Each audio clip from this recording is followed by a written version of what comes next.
if you're watching this video, Perils in Paradise comes out tomorrow. I normally on Mondays do a budget deck video. Not doing that because, you know, the set and the decks and everything's going to change in a couple of days anyway. But I had the chance to be invited to the Theorycraft, and I wanted to just talk about some of the classes from a budget perspective. That's what I just want to talk about. Some of the new cards, some of the potential synergies I've seen. Part 1 was posted yesterday. I went all the way through Mage, and we're going to do Paladin all the way to Warrior today. Paladin has a lot for you to choose from. And listen, with the last couple of weeks, last couple of months, you know, we've had a very good position for being a budget player. Paladin was dominating. You could get a deck below 1,000 dust and go all the way to Legend if you wanted to. So I think we're going to see a little bit different now. Do I think there's going to be a Flood Paladin? Absolutely. Do I think there's going to be a hand buff one? Absolutely. But I also think there's some new strategies that are coming up as well. And it starts with this one. You know, I've mentioned it in part 1 about 4 or 5 times. Adaptive Amalgam is huge. The play rates on this card is going to be huge as well, because shuffle this into your deck and it keeps any enchantments. Every class has an enchantment type of synergy, and hand buff had it in spades. So just remember that. Just something that shuffles into your deck. I'd be shocked if this was not a 1/1 minion within a month of this coming out. Okay, next up, Divine Brew. This was very interesting. Give a character Divine Shield if it already had one. Give it +1 attack. You know there's budget cards that give you Divine Shield. So having a +1 attack, having 3 of these, there's some cool stuff with this. Don't skimp on Divine Brew. Life-Saving Aura. I loved the auras when it came out. This one's 3 turns, and at the end of your turn, get a 1-cost sunscreen that gives +1/+2. That's pretty good. Consider using this as well, even though it's in rare. You know, you might get something of this already. Because of the small minions, one of the things that I never saw in the Flood Paladin genre, and it's probably because it just didn't need it, but was the dance floor. Did not get utilized crazy amount. I think with this, having some of these minions be where they're at, I would consider putting this one in there to test it out. You probably already have this already if you've been, you know, using your collection in any way, shape, or form, or getting card packs or dust or what have you. I would try this one out. I think this one's going to come back in a big way. Grime Street, we already know what this is. It's a free card. Put it in. Give all your minions in your hand +1/+1. If you played Flood Paladin, this was in there. Resistance Aura. Your opponent's spells cost 1 more and it lasts 2 enemy turns. It's a great card for being a common. It's a great card for being core. If you need a spell, use this holy spell in your deck. Absolutely. Muscleatron, we know what this is. We've seen it already. This one is a common card, and then, you know, after you forge it, give your minions in your hand +2/+2. If you've played Flood, you've played this. Or if you played hand buff, you've played this. Okay. Service Ace was interesting. I tried a couple of Paladin decks. I didn't get to do any of the fun stuff. I am not an expert at this game. I just like talking about this game. I didn't see this one popping off too crazy. It's an epic, but I just wanted to say, like, if you did craft this one, or if it came in a pack or what have you, try to mess around with it, especially if you're doing something with heavy high cost spells to reduce those costs. Volleyball I thought was very cool. After your hero attacks, get a 1-cost sunscreen that gives +1/+2. Is there better weapons out there? Yes, absolutely. But if we're trying to buff items, or, you know, have those things that'll buff you know, our minions, this is the card to do it. Let's see, Cardboard Golem. I like this one. And you might already have this because, you know, it was in Whizbangs. Increase the duration of auras in your hand, deck, and battlefield by 1. I've always liked this card. I think that auras, you know, if an aura is at 3 turns and you make it 4 turns, that just makes you so much more stronger. So if you have it because you've been playing for a little bit, consider using it. Lifeguard seemed really cool. You know, the next spell you cast has lifesteal. cool things with that can be done, especially with some of the spells that are out there. This one is pretty good. It's a 2/7 for 4 mana. You know, yes, it's a rare or what have you, but rares are not crazy expensive. Sandcastle, I'm just mentioning, like, I think it's strong. I think it's fun. Maybe if you bought the set, or, maybe if you get your free legendary during the rewards track, or maybe you have. Do I think you should craft anything right now in terms of, anything below, epic? Yeah, I think you'd be okay crafting some of those cards just to test them out because they're low mana. I wouldn't craft any legendaries for the first 2 weeks. First 3 weeks of the meta, actually. There's got to be options out there that are better off, and we don't know how this looks strong, this looks awesome. We don't know how it's going to be. We don't know how it's going to be. The decks that we built during the Theorycraft had 10 of the new expansion cards in each one of them, so they're not optimized yet. So what you saw this weekend this week during Theorycraft, these were not optimized decks. And then Power Spike I thought was pretty cool. You deal 4 damage, get a random enemy, random friendly minion +4/+4. That with the minion that gives it lifesteal. This is a pretty strong card, and it's a common. Remember that it's a common. Power Spike was pretty interesting. We just talked about Power Spike. See, I'm just going to show you this signature. Isn't that look cool? I thought that's the only thing that trips me up. Seeing this Power Spike and this Power Spike, I'm like, wait a minute, that's the same card. We're done talking about Paladin for now. Let's talk about Priest. Priest has some interesting things going. So, Priest has not been crazy strong in the past couple of expansions, but I worked with some of the people that were in our chat while I was doing the theory crafting, and Priest was able to defeat some of these decks. So if you're looking for disruption, it might just be Priest. I don't think anything's 100% set in stone yet, but if anything can beat some of these crazy things. So as an example, the one crazy thing was the sandwich cleaver, taunt warrior with all the crazy things. I was able to defeat them and run out of gas with Priest. There was another couple of strong ones, and I was able to defeat them with Priest. So definitely consider, if you're looking for something to cause chaos in those decks, try Priest. But one of the things I looked at this is what I'm going to spend any time on right now. So I'm going to spend time with Adaptive Amalgam, okay, and Automaton. I think those two, obviously you're putting 2 of each, so 4 of them in decks with the fun stuff that you could do with Priest. Each one of them are going to come back even crazier, okay, with Birdwatching. Birdwatching is going to discover a menu for your deck, give it copies of it, +2, +1, wherever they are. That's going to do good with either one of those. Pet Parrot, repeat the last cost card you played. What's the last 1-cost card you could have played? Adaptive Amalgam or Astral. So just remember that. Trusty Fishing Rod was awesome. Obviously, you have to have Chillin' Vol'jin in there because it's the Hunter Tourist, and those were Hunter cards that you just saw.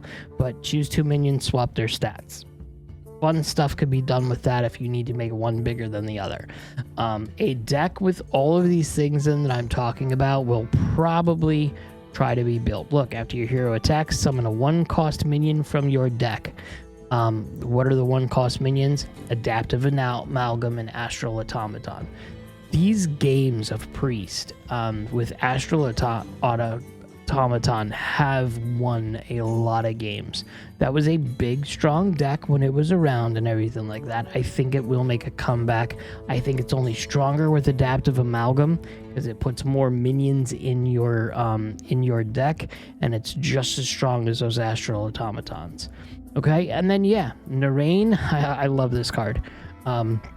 If you get this card as part of the, bundle legendary or something like that, or your free legendary, try this. It was great. So you get 2 fortunes that are copies of the top card in your deck. They always stay in your deck. Yes, you have to worry about making sure your deck doesn't have a crazy amount in it. And some of the priest decks that I've seen do have that problem to where, you have to hold on to deck space completely because you have these 2 cards that are added in. But this is a copy of the top card of your deck. I liked it because you could use a secondary card. You could use that card right there with the fortune, and you got to see what was in your hand. Like, you got to see what was, not in your hand, but the next card, the top card of your deck, and I love that. You know what you're going to get. You could strategize a little bit sooner. So what I was doing is I was using one and then just keeping one in my hand at all times so I could see what the one card in my deck, the top card in my deck was. And then, we got Puppet Theater. This one was crazy good. It still is. It's a common. So listen, if you wanted to choose an enemy minion, get a 1/1 copy of it that costs 1, and do whatever you want with that fun stuff. Remember, some of these strategies and synergies and some of the card text, it doesn't matter if it stays along. You could get a 1/1 Yogg and totally destroy your opponent's board. It's very, very easy to do. So I would not discount this card, even though it wasn't played a huge amount because Priest wasn't strong. It's something that I think might be even better now. And then Shattered Reflections, choose a non-Titan minion, add a copy of it to your deck and battlefield. Yeah, you're not going to be able to grab any of the Titans, but I don't think you're going to have a problem with that. Add a copy of it to your deck and battlefield, take one of yours when it's heavy, take one of your opponents. There's so much that you can do with this. Definitely consider bringing that back out. And then listen, if you're talking about Hunter card Sasquatch, again, repeat each card you play last turn. So go ahead and repeat all those automatons, repeat all those amalgams. Like I said, I don't know where Priest is going to be. I do know that I did have some successful turns. And like I said, I'm not a great player. I was able to beat some high tier players with this type of deck, just adjusting things, just messing with their decks, if you will. Don't shy away on it. And it's pretty interesting that I was interested in Priest. You know what I mean? Rogue is a funny story. Rogue is going to be broken.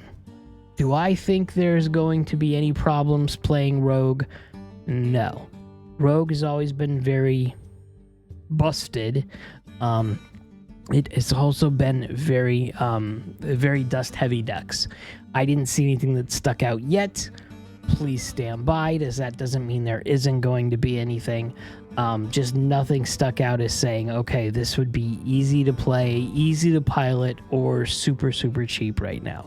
I promise you, as soon as I find something below 5,000, as soon as I start seeing more synergies across the board for Rogue, I will let you know. Sorry, all you Rogue maidens, I just don't have it. And listen, the same thing when we're talking about the Shaman as well. I didn't see anything yet. Listen, there was the spell shaman, and then there was a nature shaman or what have you that did have a small time on the ladder. That was budget related. Remember, we're talking about budget decks here. That was pretty good, but I just didn't see how it built out. I even took those old decks and tried to throw it in and see what could be moved out. It's just not there yet. Give it time. The game isn't even started with the new expansion yet. The people that were in the Theorycraft only had a couple of days. Do I think we're going to have budget decks across the board? Possibly. Do I think it's going to be Shaman? I do not have 100% certainty in that yet. Warlock. Let's go over Warlock. Warlock was another one too. So listen, I played Warlock. I started out with Warlock in the Theorycraft. I really wanted to do it. There was a pain lock that I had my eye on, and it didn't go well. And I think the reason it didn't go well is because the boards and the decks that were being built were just so strong and overpowering.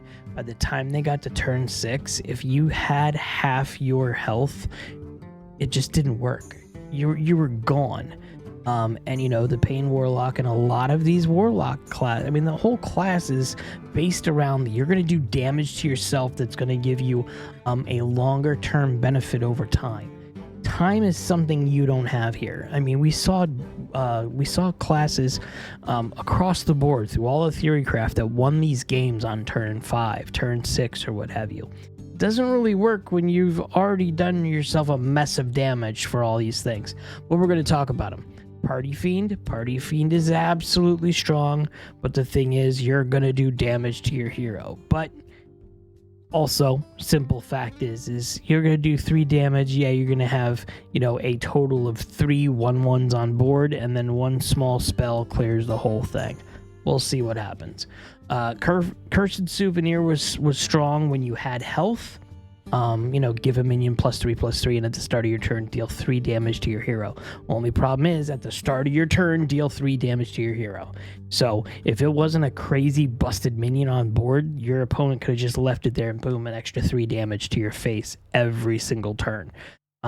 Not super conducive for a meta that looked a little crazy right now. But, don't forget, we have Infernal. Okay, Infernal just came out a little bit ago. Sets your hero's remaining health to 15. So you'll be able to sit there as long as you're drawing these. You'll be able to get that 15, make sure you at least have 15 health. It'll help you survive a little bit. And then listen, these spell stones came back. They're in core. They're free. Put both of these in your decks if you're going for a budget thing. You're going to need that. And then listen, as soon as you have them in your deck, in your hand, just leave them there. Just don't touch them until you absolutely need them. And then you can get that Greater Amethyst to deal 7 damage to a minion with Lifesteal. Just keep them. You're gonna absolutely want them. You're going to need more health. Party Planner looked interesting. I did play this a couple of times. I was able to pop this off. Give a minion in your hand, Death Rattle, summon a Robos. Excuse me. It's an 8-mana 8/8 beast. There is some potential here. The problem is, make sure you have minions. Make sure you have something in your hand, or this is just a waste and it's gone. Cool thing is also it's taunt, so it keeps it away from direct face damage from the minions. Okay, and then listen, if we're looking for, because there is some Death Rattle synergy going on, we have Enhanced Dreadlord. Okay, don't forget we have Wretched Queen. Those are commons. These are all good cards to be using if there was any Death Rattle, because there is kind of a Death Rattle synergy thing with the Warlock. If you've taken no turns, we've already talked about that. There was another one I wanted to go through. Let's go. We'll do this. We'll do this right here. The whole Death Rattle thing is right here. The Death Knight Tourist, and then your Death Rattles trigger twice. If you get this, you'll be able to do some Death Rattle synergies, but don't go too crazy. And do I see any of the tourist mechanics in Warlock being played? Not yet. Is there something there? Yes, absolutely. There's going to be. There's got to be stuff there that we haven't seen yet. But in pure sense of like, hey, Theorycraft, I just didn't see anything that stood off, and every time I played Warlock, I was just dead too fast. Okay, and then in Prison Horror, listen, everybody thinks this card is great. I don't think this card is terrible. Yes, because it's going to be so cheap, but it's a 4/4. Yeah, all this work for a 4/4 that goes out from 1 3-mana spell that kills the entire thing. I don't think it's worth it for what the payoff is, even at 1 mana. It's just not cool. That's just my personal preference. Your mileage may vary. And then we're going to talk about Warrior. And we're going to talk about Warrior because I think the strongest opportunity here on Warrior, strongest opportunity of the new expansion is Warrior. And that's because Warrior's Tourist is Druid. And there's some nutty stuff going on. To unpack it, this is more of like, hey, Warrior deck's probably going to be a little bit more expensive than normal or what have you, but this is what you're looking forward to doing. So I just want to call out some of these cards. Couple Muscle, great card. Great card. We'll be seeing play, absolutely. Instrument Tech. Hey, now more than ever, Warriors are going to want to pull a weapon out of their hand. And we'll talk about it. Trail Mix, and I said this before in the other video. Gain 2 mana crystals next turn only. You're going to want more mana, and I'll explain to you why you're going to want more mana. The all-you-can-eat, besides being an awesome-looking card, draw 3 minions of different minion types. This is what you want. We're just going to get into it right now. You want it because of Rye Cleaver. And Rye Cleaver is going to go ahead and give you that initial slice of bread. Okay, so you sit there and you throw up Rye Cleaver, and the battle cry is you get a slice of bread. And then any minions in between that slice of bread, and then the death rattle, which is that second slice of bread, and the animation's wicked on this. It's going to make yourself a minion sandwich. Then that minion sandwich is going to cost 2 mana. So that's why you would want... Number one, you'd want to have that trail mix in case you need it. And then that's when you want that all you can eat. You can get those combos off to do it in one turn, to where you hit it, get all those minions, and then boom, you're essentially have a full board of crazy stuff that cannot be fought. Food fight. I like this. I thought this card was awesome. I played this card. I played against this card. It's really, really cool. Summon an 06 entree for your opponent. When it dies, summon a minion from your deck. It was cool. You will be seeing this. It's an epic. I'm not saying to craft it or what have you, but you will definitely be seeing it. Hiking Trail, we mentioned it already. Hiking Trail is awesome. Discover the taunt minion after you gain arm and reopen this. It's just amazing. You're going to want it for many, many reasons. Look, there's a taunt warrior. There's cards that are taunts. It's really, really cool. Line Cook is my favorite card art of the expansion right now. I love it. I love every part of this. I love that it's tradable, and then when you draw this, get a copy of it. So much you could do with this. You might not have time to do it, but I cannot wait to play this card. I don't think I got to play it more than once during the Theorycraft. No, actually, I didn't. I don't remember playing it at all.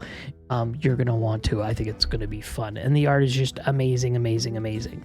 Here's another Druid card. Increase your maximum mana by 3 and gain an empty mana crystal. Why do you want to do that? For that crazy pop-off turn with your weapon.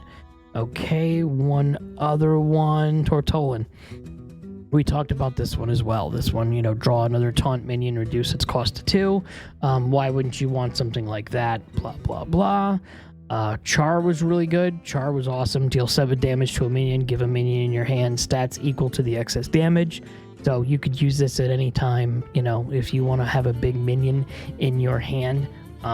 Go ahead and just kill that 1 mana, 2 mana character that's on the board already. It's not about having that 7 damage to a minion necessarily. It's, what it could also do for your hand as well. This Detonation Juggernaut, we've had this already, but listen, if you're going to play Taunt Warrior, why wouldn't you have this common card that give taunt minions in your hand +2/+2? You're going to want to do that, and you're going to want to do that, so consider this if you're looking for cards to put in. Ham the Hungry, excuse me. It seems hangry. 6 mana 3/3. It's a Druid Tourist. At the end of your turn, eat a minion in the enemy's deck to gain +2/+2. This card will be a problem. And I don't think it's going to be busted. I don't think it's going to be broken or what have you. But this card was used on me many, many, many times, and it always grab a strong minion. You got a Titan in your deck? Yeah, well, you can say goodbye to that Titan because it's gone. You got your biggest payoff minion? It's gone. It's gone. This is very, very, very strong, and at any mana, this is really good. So if you're a warrior main, this might be something to consider. Again, don't craft anything right now. Don't craft anything right this second. Beach Whale's another busted card. We've talked about it. Why wouldn't you want to have this? One of the things with the warrior was when I was fighting against it, there would be one of these out on board. Remember, when you're putting them all in and summoning them out from that sandwich, you're not going to do 10 damage to this minion. So it'll be a 420 on board. That's interesting. So remember that. Sleep Under the Stars. Yeah. 15 armor, draw 6 cards, refresh 9 mana crystals. So many things you could do with this card. There's going to be some crazy swing combos from Warrior. Absolutely. Rye Cleaver. We talked about it. This card is just, it's fun, and it's going to be, it's going to be very polarizing. There's going to be people that absolutely hate this card, and then there's going to be people that really love this card. We had a problem with people complaining about Warrior because of that new brand card that came out recently. then the Boominator, and then there's going to be the same type of dislike potentially for this card, unless you're playing Warrior. Do I think it's going to break the meta? No, absolutely not. It's just a card that's a pain in the butt. You're on a timer as soon as that Rye Cleaver comes out. If your opponent's playing the deck and playing Warrior and they throw out the Rye Cleaver, you better hurry up. You've got 2 weapon swings, maybe, before they do something crazy. So just remember that, okay? Just keep sure that if you're seeing, the Warrior like that, you need to go fast. Don't give them time. This was another one that's broken. I think this one is a little broken as well. 8 mana, 6/6, rush, and elusive. Can only take 1 damage at a time. Gross. It's gross. I think this one probably has a little bit too much health. I think this one probably should remove maybe. I don't know what it should be doing. Maybe it could only take 2 damage at a time. I think 1 damage at a time is too strong for this one. We'll see. We'll see. Hydration Station. Here's another gross one. This is resurrect your 3 highest cost taunt minions. So all the stuff that you just lost on that crazy Rye Cleaver board that took forever for your opponent to get off, go ahead and refresh 3 of them. No problem. No problem. This one's a little broken. And then this monstrosity. This was another crazy one. At the end of your turn, summon an elemental with stats equal to this minion's. So it's a 6/9 taunt, and then you'll have another 6/9 taunt on board as well. It's gross on this one. And remember, with the Rye Cleaver, you're not spending 9 mana for this. You're essentially having 2 6/9s on the board once that Cleaver comes out, or when that Cleaver, mechanic with the sandwich is done. And then, the last thing I want to talk about on this one is, I think Ziliax is a problem. And I think Ziliax is a problem because of the one where it's, the elusive, poisonous, reborn, and what have you. And then the other one that's Divine Shield, Taunt, Lifesteal, Rush. This is part of the reason why that Warrior payoff is so gross. They put all of the content creators that made these decks or what have you. And I think the Day 9 one is even in here. So if we go, hold on. So if I go in right now and if I click on the new deck, and then if I go into Warrior, Day 9 Sandwich Warrior. Maybe I'm wrong on this. Okay, good. So everybody put Ziliax in there. You'd be crazy not to put Ziliax in here. It's broken. So look, the Rye Cleaver's going to grab the Draconic Delicacy that I think is too overpowered, the Monstrosity, the Beached Whale. There's going to grab some of these cards and cause some havoc. This right here, this is not a defined list. There's some crazy ones already. Day 9 is an amazing content creator, and he's great at building decks, and it's a fun deck, but it's going to be so much stronger as soon as the game starts on Tuesday. So that's it. There's nothing else that I can say. We went through every class, and I spent at least 30 minutes on each one of these videos. So I think it's pretty well rounded. I will start the budget deck hunt as soon as Tuesday rolls around. I will start posting stuff on Twitter or what have you to go over what I have. I've spoken too much. I'm probably right close to losing my voice. So listen, have fun at Perils in Paradise. I'm excited to get started. I hope you are too. And yeah, I will see you in the next video.